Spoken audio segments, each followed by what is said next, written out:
Your secrets, if you really look at yourself, you would be speechless. What happened to being doctors and teachers? What happened to being your brother's keeper? Nowadays, kids more worried about.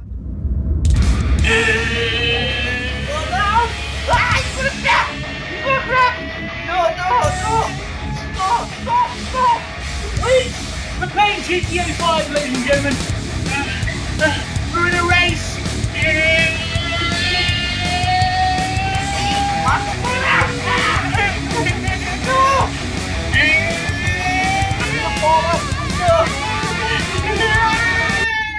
What is happening, guys? Welcome to Shooting the Breeze, episode 10, recorded on my new Kinect, which I bought with my YouTube money. Not from this account, of course. We all know now that this channel is officially dead, so I'm just using this as basically the Shooting the Breeze really is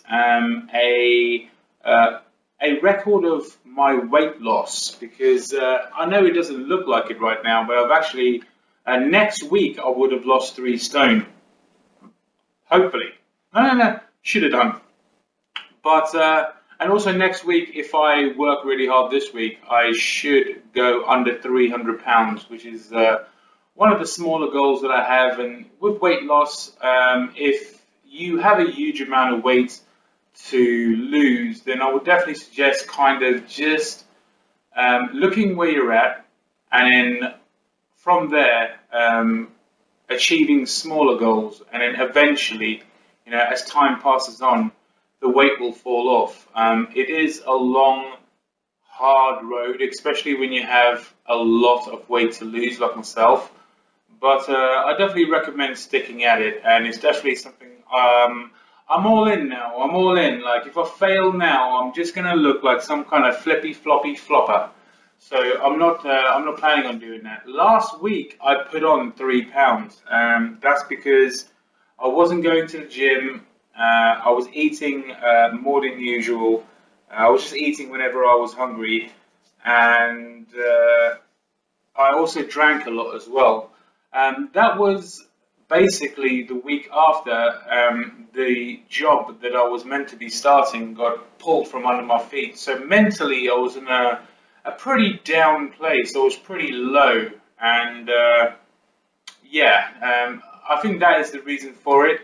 I fell off the boat. I was hanging on by a rope off the side of the boat with my life jacket, just ready to go. But when I discovered on that Monday that I put on 3 pounds, I had to, you know, tell myself to get back onto the boat, pull myself up at this rope, get onto that boat, get back on it, make sure my diet is impeccable, make sure I go to the gym, because I hadn't been for a week. I went 4 days that following week, and I ate clean. It was a real struggle going off the, kind of veering off the healthy eating program, and then going back on it again, because I had about 2 or 3 days on nights where I was really hungry. But I just struggled through it, and made sure I ate clean, went to the gym loads and all that kind of thing, and I managed to lose 8 pounds. Now, considering that normally I only lose 5 pounds, it is a massive achievement to have lost 5 pounds plus the 3 pounds that I put on as well. So like now this week, I'm in basically level playing field, like nothing ever happened. So when you're on a healthy eating program, trying to lose weight or anything, trying to give up smoking, or trying to give up drinking, you're going to have moments and periods where you struggle, where you get off the plan, you know, but what you've got to do is, you know, just accept it for what it is. You had a bad week, and then, you know, the following week is the time to make up for it, you know, to get back on it, you know. Because the thing is, I have 8 stone to lose altogether, and next week I will have lost 3 stone, and look at me, I still look exactly the same. So it's hard to stay on this grind and say to everybody, and say to myself, I've lost 3 stone, sorry, and I look exactly the same. You know, it's hard to, you know, stay on the level when I'm not really seeing any changes. I mean, look at me. I look exactly the same as I did before. But yeah, it's just important to, you know, some days you're going to have a bad week. You know, most people, when they on a diet or trying to give up drinking or trying to give up smoking, blah, blah, blah, addiction basically, once they get off the diet, you know, or off the plan, or whatever plan they had in the first place, they tend to just stay there because it's easier. But for me, I need to look better, man. I need to feel better. But yeah, with this, I'm going to see a noticeable change. You know, I'm seeing the numbers go down, but I look exactly the same. It's like there's something fishy going on. But I am, you know, when I put on that 3 pounds, I was 22 stone and 2 pounds, and now Monday, it's Tuesday now. I'm a couple of days in past when I weighed myself. But when I weighed myself on Monday, I was 21 stone 8 pounds. So the grind is on. Okay then, so this is episode 10 of Shooting the Breeze. I'm hopefully going to carry this on all the way till the end when I've lost the 8 stone that I have to lose. I have 5 more stone to go after Monday, when I probably will reach my goal of 3 stone lost. But it's all very exciting. I don't think I want to talk about anything else. I can quickly talk about some UFC news.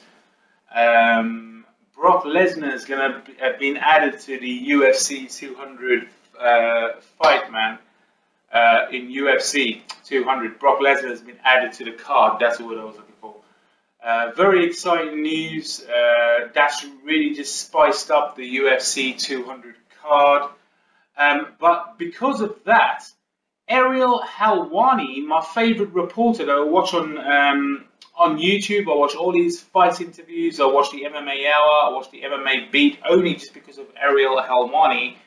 And he broke the news that Brock Lesnar was going to be added to the card before the trailer at UFC 199, when everybody else was going to find out. He broke the news on his website before that, and also the news that Conor McGregor and Nate Diaz are going to be fighting on, I think it's August 20th. He broke both those pieces of news, and the UFC pulled his credentials from him and kicked him out of the building. When Michael Bisping was walking into the arena when his music was playing, this was the exact time that they pulled Ariel Helwani and his crew out of UFC 199 and basically told him, we're pulling your credentials, you're too negative, get the fuck out of here. The way the UFC, I love UFC, by the way, and I love MMA in general, not just the UFC, but the UFC is the most popular. Dana White was talking to Ariel Helwani in the back when Michael Bisping was winning his, whilst he was fighting. Dana White was talking to Ariel Helwani, having pulled him, you know, from the arena, and was basically telling him, go to Bellator, you know, fucking, you got no more credentials, you're done, get out of here. And last week's MMA Hour, or sorry, just this week's MMA Hour, Ariel Helwani was literally crying on the MMA Hour about this, you know, and his point about this is journalism, you know, this is just basic journalism stuff, you know. Why are you being so hardball about it? I completely bought that, you know, and you know, if he was talking bullshit, I would have just thought it would have been bullshit. But congratulations to, and by the way, they changed their mind literally today that Ariel Helwani is okay, back to normal. He's got his credentials back, and he's back to reporting as usual because the internet just went fucking wild.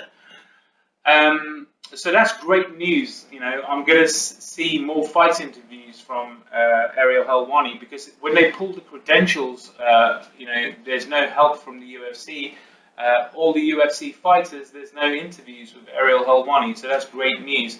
And congratulations also to Michael Bisping, a British man, 10 years in the game, winning the world, I think it's middleweight championship, or whatever it is. He's won the belt. He's now a champion in the UFC, championing British MMA for so long, 10 years, and he wasn't even first choice. He was like second or third choice, even though he had just beaten the greatest of all time, Anderson Silva.